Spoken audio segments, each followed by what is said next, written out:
Waalaikumsalam. Terima kasih atas waktunya. Semoga kita selalu diberikan kesehatan oleh Allah Subhanahu Wa Taala. Puji syukur kita aturkan kehadirat Allah Subhanahu Wa Taala yang telah memberikan kita taufik, hidayah serta inayahnya hingga yang ini kita bisa beraktivitas sebagaimana biasanya. Kalimatnya salawat serta salam kepada Muhammad Sallallahu Alaihi Wasallam yang telah berjuang demi tegaknya agama Islam hingga saat ini kita masih dalam keadaan iman Islam, dan semoga kita di yaumil akhir mendapatkan syafaatnya amin ya rabbal alamin. Alhamdulillah. Ini pilihan indikator yang ada di kepala sekolah, yaitu di PMM ada memandu perencanaan pembelajaran. Yang saya ambil memandu perencanaan pembelajaran, di mana itu berkaitan dengan persiapan modul ajar verifikasi yang ada di lembaga kita. Dan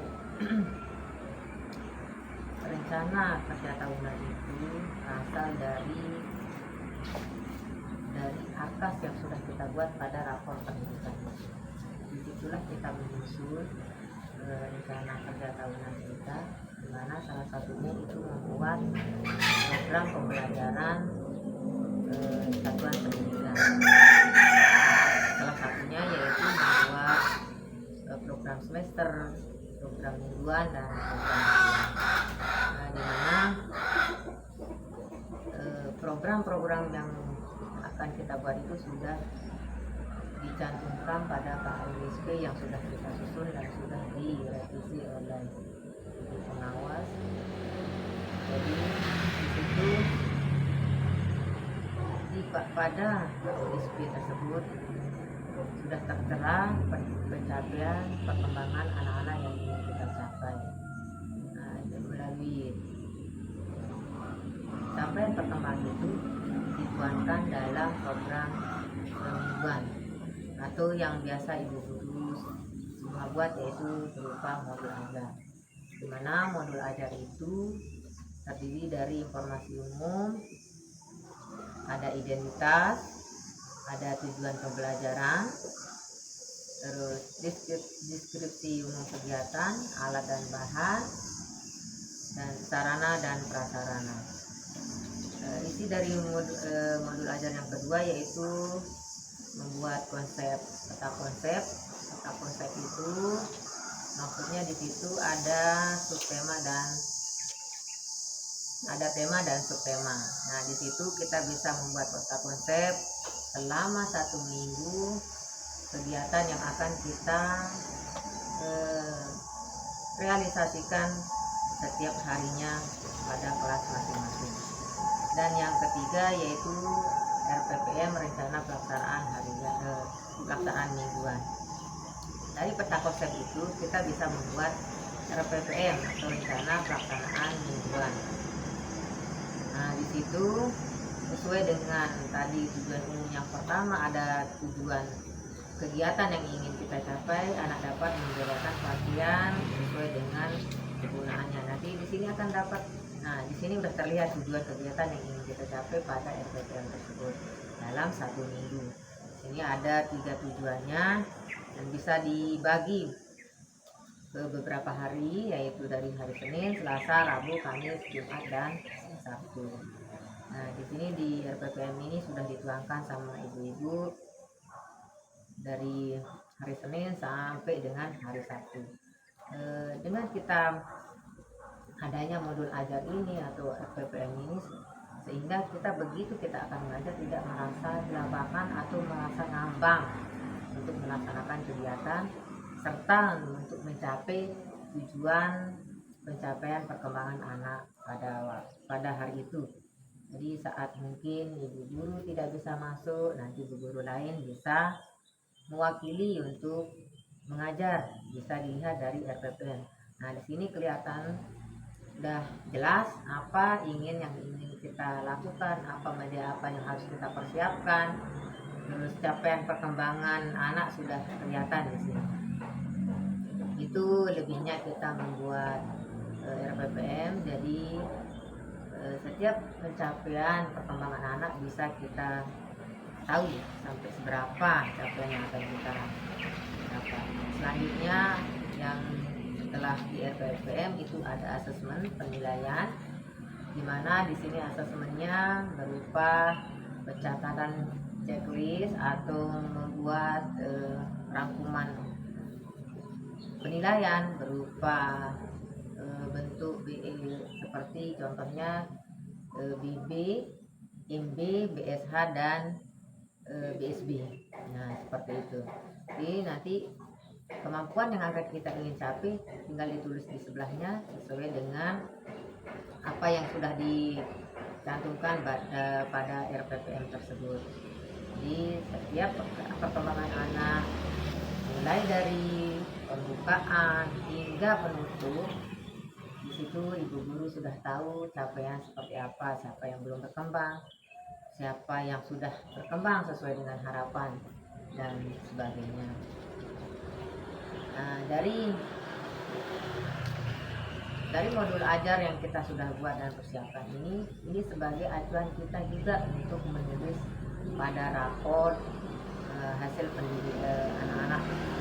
Jadi untuk semester 1 bisa kita ambil di sini untuk isi rapor pendidikan. Rapor yang di situ sudah jelas karena kita sudah masuk menggunakan kurikulum merdeka, tidak seperti K13. Di situ penulisan rapor itu masih menggunakan spesifikasi seperti nilai moral agama, terus 6 aspek, terus bahasa, kognitif, motorik kasar, dan motorik halus dan seni. Tapi sekarang karena kita menggunakan kurikulum merdeka, kita membuat rapor itu menjadi 3 komponen. Yang pertama budi pekerti dan agama, yang kedua jati diri, yang ketiga literasi dan numerasi atau STEAM. Nah, di situ kita bisa melihat nanti apa yang termasuk perkembangan budi pekerti dan nilai agama moral, terus apa yang masuk di jati diri, dan apa yang masuk di literasi, numerasi dan STEAM. Ini lebih, kalau di kurikulum merdeka itu lebih global dibahasnya, tidak spesifikasi seperti kurikulum K13 itu. Jadi kalau kurikulum 13 itu lebih rinci, bahasa saja yang dinarasikan pada rapor tersebut. Bisa kognitif saja. Tapi kalau yang sekarang secara umum, jika contohnya di jati diri itu yang termasuk bisa bahasa, bisa masuk motorik halus, juga bisa masuk di sana, sama sosial emosional. Kalau di STEAM itu kayak sains, kita percobaan B5 masuk juga di situ, terus muata lokal juga masuk, terus bisa juga kognitif masuk, sama bahasa juga masuk. Jadi contoh-contohnya. Nah, nanti di situ begitu kita akan sudah menulis rapor yang pertama, komponen pertama yaitu seperti budi pekerti dan agama. Nah, paling akhir di bawah itu harus ada bukti fisiknya atau foto anak-anak pada saat berkegiatan. Di jati diri juga gitu, dicantumkan paling bawah. Siapa yang pernah didokumentasikan itu dicantumkan di bawah rapor tersebut. Jadi di situ para ibu-ibu wali murid bisa membaca hasil perkembangan anaknya masing-masing selama dalam 1 semester. Dan di situ jangan lupa kita berikan kesan-kesan wali murid selama 1 semester juga untuk perkembangan anak didiknya. Oke, sekian dulu. Mungkin ada yang ingin ditanyakan, silahkan. Saya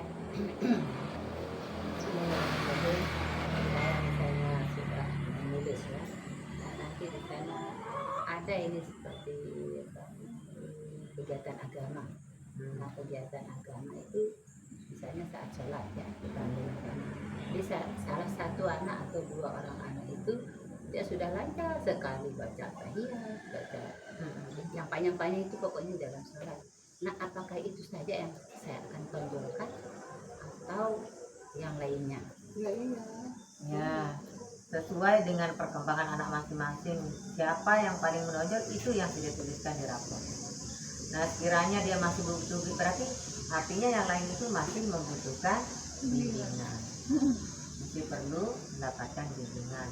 Berarti yang menonjol 3 atau 4 orang itulah yang akan dicantumkan ke data-datanya, biar nanti wali murid mengetahui seperti ini loh perkembangan dan pencapaian anak-anaknya selama 1 semester.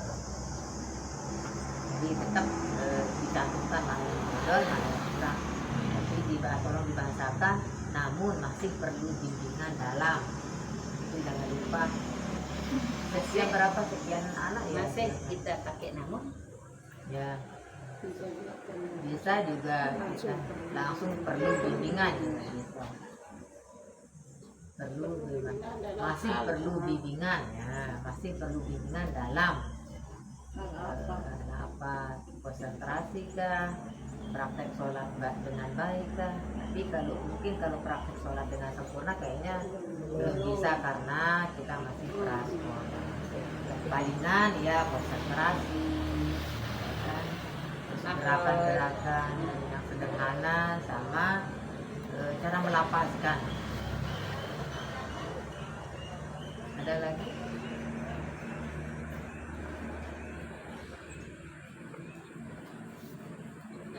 kan ditanyakan.